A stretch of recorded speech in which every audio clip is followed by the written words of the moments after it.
Watching, thank you. In Rowan County, meanwhile, Kentucky, same-sex couples began receiving marriage licenses. You can see the excitement there. At the same time, this woman, the clerk who was jailed for refusing to issue those licenses on religious grounds, is spending her days behind bars. Yesterday, a federal judge charged Kim Davis with contempt of court and says she'll stay in jail unless she agrees to comply with the law. So how long can this really go on? That is a big question tonight. And joining me now to discuss this developing story is attorney Pate. Pate, always good to see you, and thanks a lot for coming in. I guess the first question tonight, does Kim Davis have a defense in this case? Well, she doesn't have a defense to the contempt order. The judge has been very clear. You need to issue these licenses because it's your job. She has decided, I'm not going to do what he said, so she violated the order, and that's why she's in jail. She may have a good defense on the constitutional argument, but as far as following the judge's order, she doesn't really have a defense. A lot of people that I've talked to want to know, why hasn't she been fired? Is there a law that is protecting her?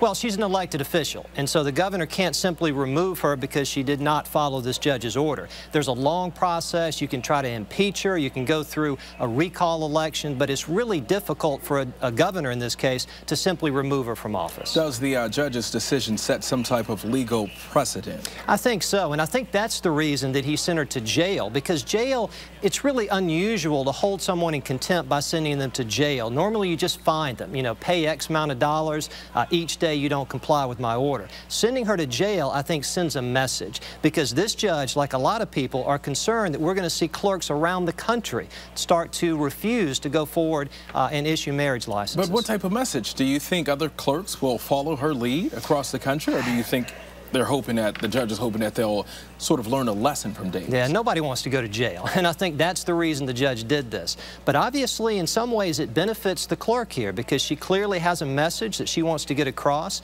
Going to jail now makes her the focus of this argument from a political standpoint, so maybe some clerks see that as a positive thing. Now, her husband has said this fight is far from over.